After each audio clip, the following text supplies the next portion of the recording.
Welcome to the Pelvis Party, a health talk show in partnership with Olmsted Medical Center, where experts and guests dive into real conversations about hormones, sexual and pelvic health, and everything in between. We're creating a space for honest, judgment-free talk. There are no dumb questions, no awkward topics, and definitely no shame.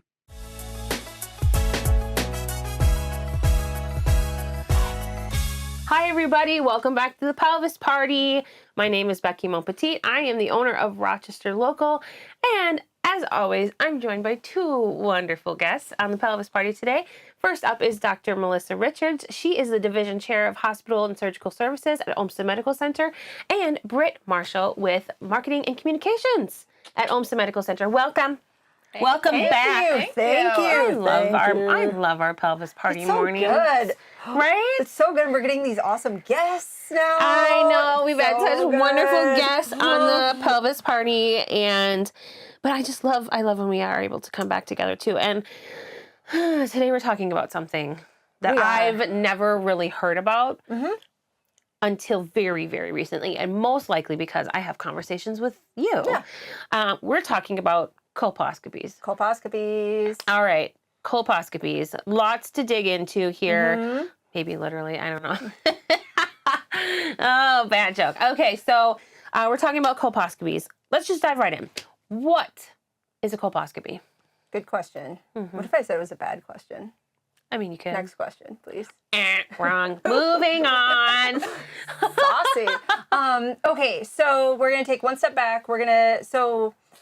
Colposcopies is our way of diagnosing precancerous or cancerous cells of the cervix. Okay. So that one step back, my one step back is your pap smear and your HPV testing. So cervical cancer screening.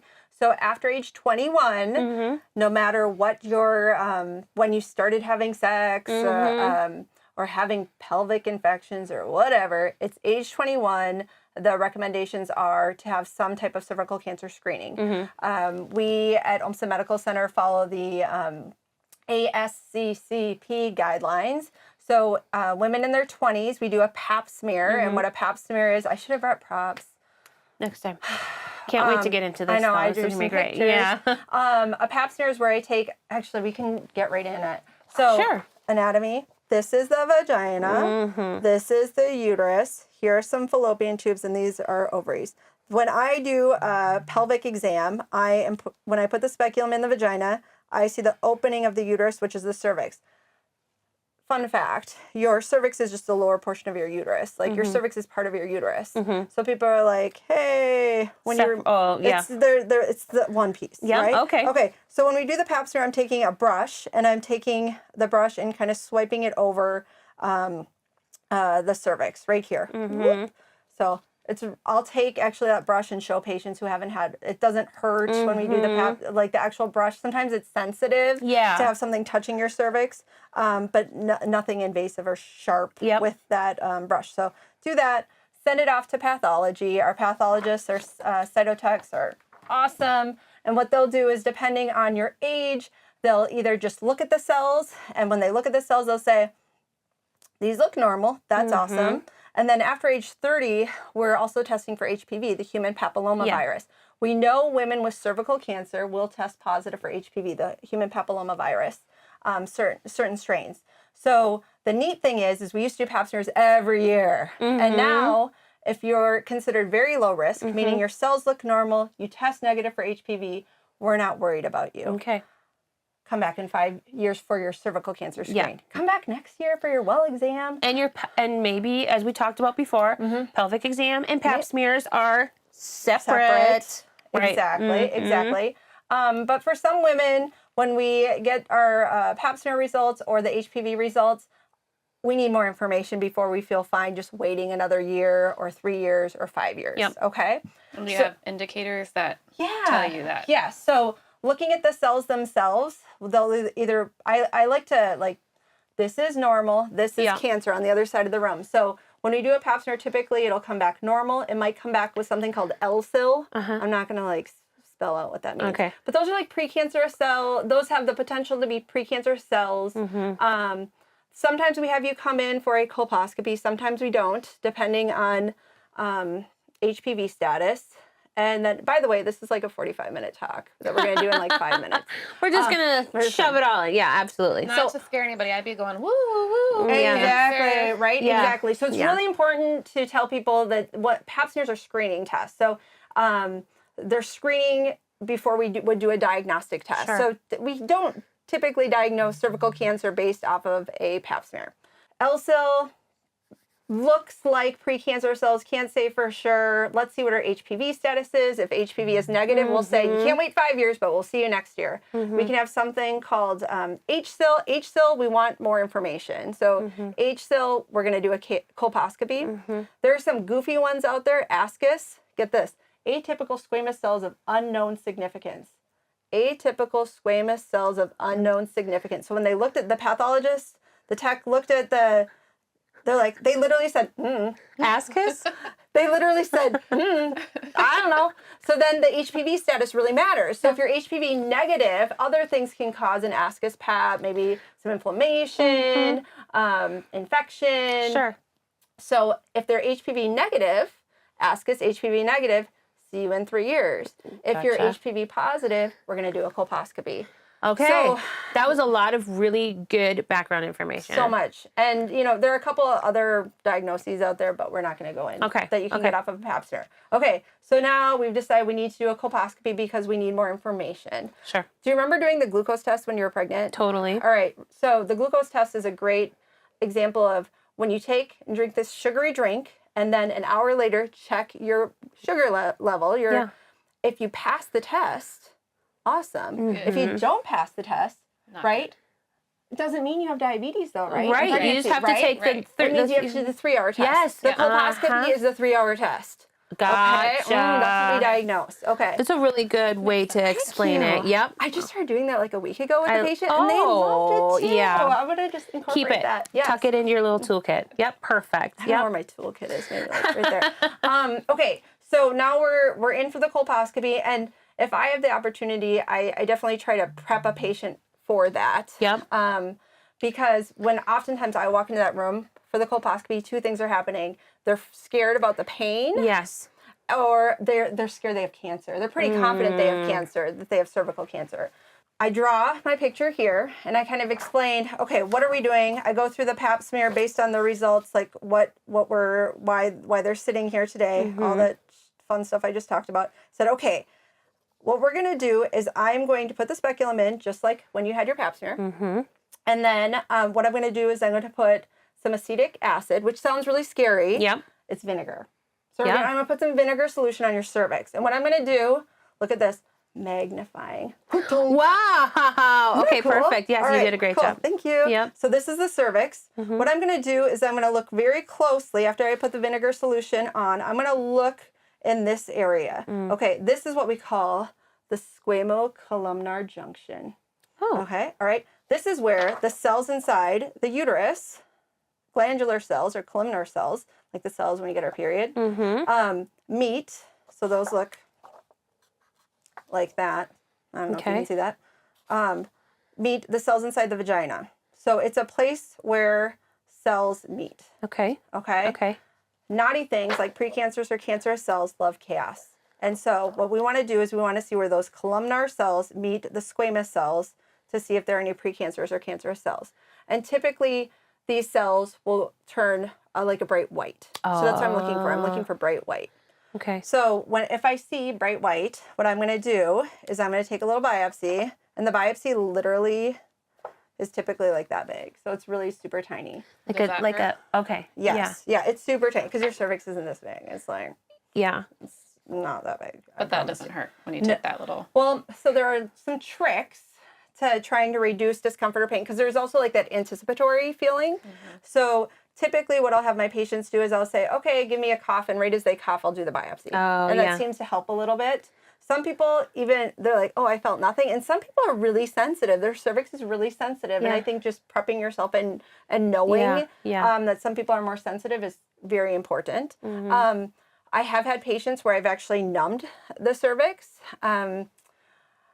There's a benefit to that because you've now numbed the cervix for those biopsies. At the same time, in order to numb, I have to poke your cervix. So that can be uncomfortable. My trick is always wiggling my toes. Wiggling your toes. I love the wiggling your toes trick. Just kind of helps kind of take your mind off. Loosen your muscles, take your mind off something else. Exactly. Totally. Yeah. Absolutely. And typically, when we do these little biopsies, it might be 1, it might be up to 4 or more. Yep. And then I joke because I try to, create a rapport with my patients. There's one more thing that I typically need to do, and I do need to take a little bit of a biopsy inside the cervix, and that's crampy. That's like period cramps. Yeah. That's gross. And so you've really fallen in love with Dr. Richards. She's the best doctor ever. But this is when we become not as great friends, when I do this little biopsy inside the cervix. And then Temporary. it's temporary. Then afterwards, consult patients. You're going to have some funky discharge afterwards. Bleeding like a period is not normal, but you'll probably bleed for a couple days. Yeah. That vinegar solution. Sometimes we have another solution called Lugol's that makes your discharge a little brown. Okay. So expect funky discharge for a couple days. Okay. We also encourage no sexy time, nothing in the vagina for about 40 hours before a colposcopy. Okay. Please don't, if you're going to have a colposcopy, don't put anything in the vagina for 2 days. Please, please, please. Sometimes we have to reschedule you. Oh, no. I know. And these colposcopies are just so important that we want to make sure that you do them. Yep. So I do my little biopsies. I do my little biopsy inside the cervix. And then great. Usually the results take about 7 to 10 days. Yeah. Sometimes there are special stains that our pathologists do, very fancy CSI type things to really make sure that they know what is going on. Yep. And then we'll get the results. Okay, so now I have the results. And the results come back normal, totally normal cells. Yeah. Woo! Yes. Great. Awesome. So in that case, we will tell you, see you in a year. Please come back, get your pap smear, get your HPV testing done. You can do it. Go ahead. And are you calling the patient, or are you talking through my chart? Great question. So depending on the result, a lot of times our patient population is really savvy to my chart. So they like my chart. Yeah. So with normal results, I typically will send a message through my chart. Some clinicians might give a phone call. Yeah. And then it's fine, follow up with your primary care person or Women's Health Pavilion to get that repeat PAP and HPV test in a year. Yeah. So what has really struck me about everything that you have said is, gosh, just the importance of baseline and understanding. Oh my goodness, yes. Because think about all the technology. Okay, so you have a normal pap smear. Well, then you have a pap smear is really only telling you if there's a instance or perhaps there is irregular cells. There are so many steps that can be taken to before you go from pap smear to cervical cancer. Totally. And that's really struck me. Absolutely. Really struck me today. It's just how many steps can be taken if you are doing prevention. Oh, it's great. Even if that result, normal is wonderful. The results, if they are precancerous cells, there's something called CIN1, which are precancerous cells that our amazing vagina and cervix can actually clear over a year. Oh so if your result comes back as CIN1, I'm going to say we good. Yeah. So we come back for a PAP and HPV in a year and both could be completely normal. How cool is that? That's amazing. Your body just kicks it out. Your body just So sorts neat. it out. I think some of the national organizations, though, are sharing data that says that there is a lot more cervical cancer, and so get your screenings, and that can be really scary. I'd be oh, I've never had one of these. Yeah. So what data do you know of that you could share that would say either otherwise, maybe it's awareness and prevention, and that's some of the marketing, but... Right. So what we're noticing in our own practice is we are having a lot of patients who, when they're due for their pap smear, probably a higher rate of abnormal pap smears. That has to do with the people who are coming back in 5 years are still doing great. It's that we're doing less pap smears, but the pap smears that we're doing, those are coming back abnormal because those are the people that we're more concerned about. Sure. So yeah, okay.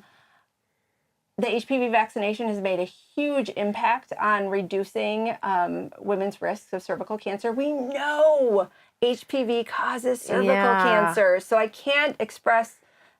We have no other vaccine that prevents cancer. That's wild. So please get your Gardasil. It's been approved for FDA approved into your 40s. You haven't gotten it, go get it. Yeah. And even if you've tested positive for HPV, to protect against a different strain too. Sure. Wow. But people are still getting cervical cancer, and it breaks my heart because it's one of those, if we feel comfortable coming in to get our well exam, if we feel comfortable having our pap smear and our HPV testing, we can catch it. Like cervical cancers are typically slow moving cancers. It makes us like, whoa. I know. It's like, it makes me want to call up every single dear girlfriend and say, let me hold your hand while you call to make your pap smear appointment. I will drive you there. I will sit in the lobby with you. I will, whatever you need, I will be there for you, because you just need to know, because there's so much that can be done. It's so easy in our brains to go to immediate worst case scenario. And there's so much that can be done prior to that, right? Absolutely. Like, as normal is here, cancer is way down there, and we're going to catch stuff at most here. Yes. So, like, go in. If you don't feel comfortable with the clinician you're seeing for that initial pap smear or HPV test, cool, say, I'm good. And then I want you to call the Women's Health Pavilion at OMC. Yeah. Because I guarantee you'll come in the door. We're going to talk to you, make it make sense. Yep. And then you're going to get your pap smear. And it's going to come back normal. And then you don't have to have a pap for 5 years. So get your yearly wellness exams. But if it does come back abnormal, you're going to come in for the colpo. We call it colpo. That's our lingo. And little slang. We'll take really good care of you, and it's going to be okay. I just had mine. I will say I just had mine at 40, and it was normal.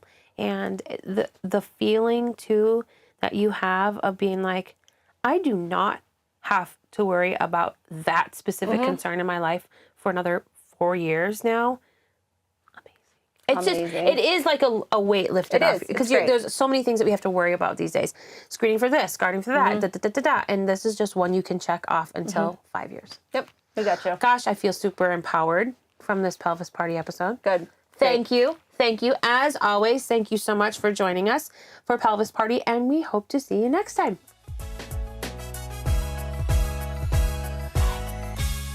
Thanks for tuning in to the Pelvis Party. As we always say, there are no dumb questions, and this is a safe place to ask them. So please drop us a line, let us know what's on your mind for a future episode. And as always, like and follow for more.